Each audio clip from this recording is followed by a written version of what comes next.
ప్రతి విషయంలోనూ మనకి ఫిల్టర్ అనేది ఒకటి ఉంటుందండి. ఇప్పుడు మనం ఏమైనా తాగాలనుకున్నాం అనుకోండి, టీ గాని, కాఫీ గాని. టీనా, కాఫీనా అందులో ఫిల్టర్ ఉంటుంది కదా! అట్లాగే ఏమైనా బట్టలు కొనుక్కుంటానికి వెళ్తే, పలానా బట్టలే నేను కొనుక్కుంటాను అని చెప్పేసి అందులో కూడా మనం ఫిల్టర్ చేసి కొనుక్కుంటూ ఉంటాం. అలాగే కూరగాయలు కొనాలన్నా, ఏదైనా సరే, ఏ వస్తువు తీసుకోవాలన్నా సరే మనకు ఒక ఫిల్టర్ అనేది ఉంటుంది. అన్నిటికన్నా బెటర్‌గా మనం చూసి తీసుకుంటూ ఉంటాం. కానీ ఈ మనుషులని సెలెక్ట్ చేసుకునే విషయంలో పెద్దగా అవగాహన లేకుండా కొంతమంది సెలెక్ట్ చేసుకుంటూ ఉన్నారు. ఇది ఎంతవరకు సమంజసం అంటారు? ఒక డ్రెస్సు, ఒక కూరగాయలు, ఒక చిన్న వస్తువు వాటి కోసం మనం ఎంత ఆలోచిస్తాం?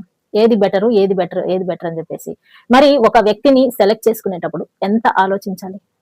అమ్మాయిలు ముఖ్యంగా తొందరపాటు నిర్ణయాలు తీసుకుంటూ, మనకు తగిన వ్యక్త్యా కాదా అన్న నాలెడ్జ్ కూడా లేకుండా ఎవరిని పడితే వాళ్ళని వాళ్ళ జీవితంలోకి ఆహ్వానిస్తూ ఉంటారు.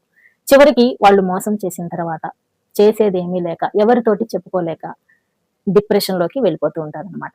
ఇట్లాంటి సమస్యలు రాకుండా ఉండాలి అనంటే అవతలి వ్యక్తులని ఫస్ట్ స్టడీ చేయాలి. మనకి సెట్ అవుతారా లేదా? ఇవన్నీ స్టడీ చేస్తే వచ్చేది ప్రేమంటారా అని మీరు అనుకోవచ్చు. నిజమేనండి. ఇది పాతకాలం కాదు. చూడగానే మనకి ప్రేమలు పుట్టేసి గుండెల్లో నుంచి పొంగినట్టుగా అయిపోయి ఇట్లా జరగటానికి ఇది ఆ కాలం కాదు. ఇది కలికాలం అనమాట. చాలా మంది మోసపూరితమైన వ్యక్తులే ఉంటారు.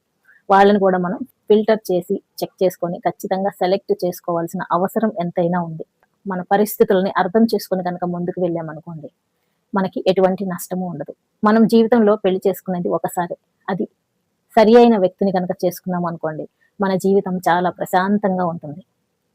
అలా కాకుండా తొందరపాటు నిర్ణయాలతో ఎవరిని పడితే వాళ్ళని నమ్మి జీవితంలోకి ఆహ్వానించినప్పుడు ఏమవుతుంది అనంటే మళ్ళీ మనం రిపీటెడ్ గా కష్టాలని చూడాల్సి వస్తుంది. కాబట్టి మై డియర్ ఫ్రెండ్స్, మనుషులని సెలెక్ట్ చేసుకునేటప్పుడు వస్తువులకి ఎంతైతే ప్రయారిటీ ఇచ్చి సెలెక్ట్ చేసుకుంటున్నామో అంతకన్నా 100 రెట్లు ఎక్కువగా మనుషులకి ప్రయారిటీ ఇచ్చి మనం సెలెక్ట్ చేసుకున్నట్టయితే అది ఎట్టి పరిస్థితుల్లోనూ ఫెయిల్ అయ్యే అవకాశం లేదు. కావాలంటే మీ పెద్దలను కానీ, మీ స్నేహితులను కానీ సలహా తీసుకొని మరి మీరు నిర్ణయం కనుక తీసుకున్నారంటే మంచి జరుగుతుంది.